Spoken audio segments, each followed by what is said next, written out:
Welcome to the Inmate Restraint Training for Maryland Correctional Officers. Before the 9/11 attack, the American inmate population were classified as high-risk inmates.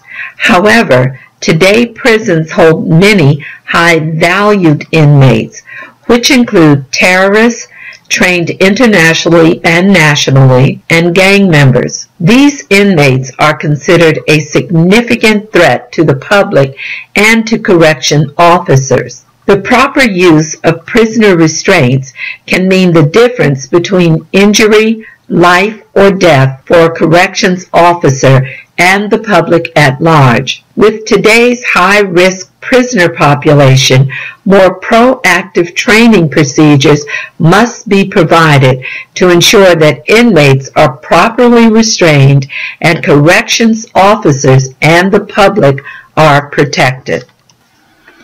The job of a corrections officer is stressful and dangerous.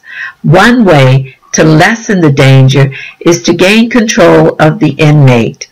That is done by restraining them when necessary, knowing which restraints to use in which situation, and more importantly, knowing how to properly apply these restraints can mean the difference between life and death.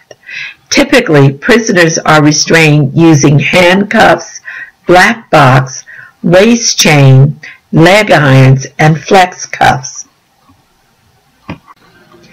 During this training, I will explain the role of various prisoner restraints and how to apply the restraints in the right way to avoid injury to the prisoner, the corrections officer, and the general public. Upon completion of this training, you should be able to explain how to apply handcuffs without error, apply black boxes without error, apply a waist chain without error, apply a leg iron without error, and apply a flex cup without error. Handcuffs are used to restrain inmate hands.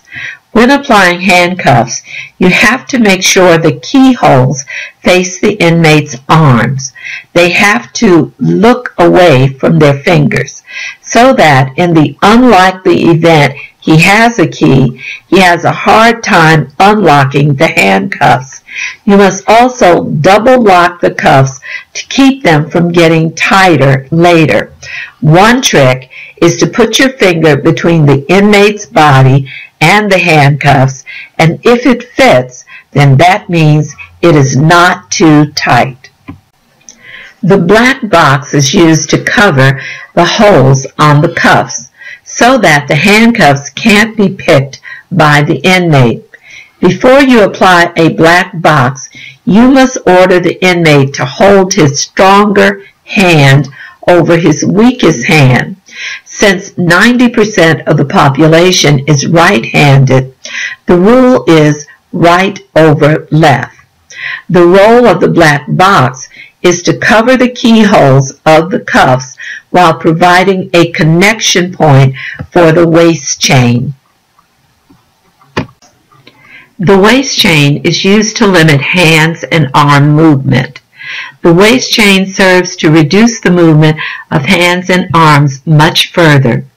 The head of the waist chain goes into the slot on the black box, and the chain goes around the waist of the inmate. Once done, the end is hooked to one of the links for comfort. Lock the chain with the padlock.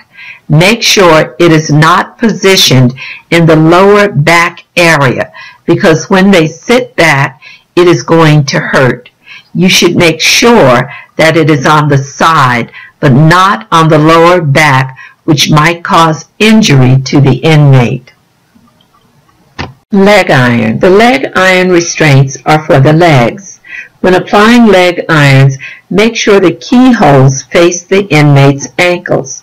One trick is to put your finger between the inmate's body and the leg irons, and if it fits, then that means it is not too tight.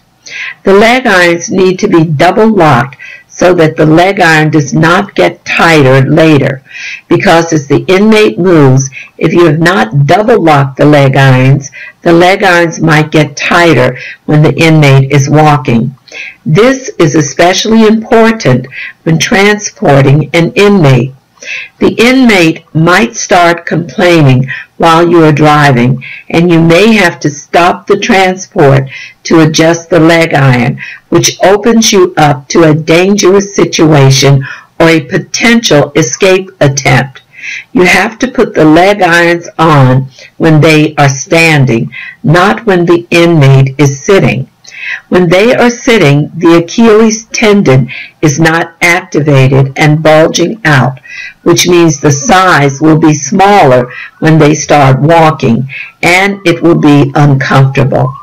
It is best to have them standing on both feet or one at a time, depending on the environment you are in when you are fitting the leg irons. Used during medical procedures, when metal leg irons might interfere with the medical procedure, such as during an X-ray or especially during an MRI. Flex cuffs are made of sturdy plastic and must be cut away when finished using. You must make sure you have something to cut the flex cuffs off before putting them on. It must be able to cut through tough plastic. You do not remove the leg irons until you have put on the flex cuffs and vice versa. You must put the leg irons on before you cut off the flex cuffs.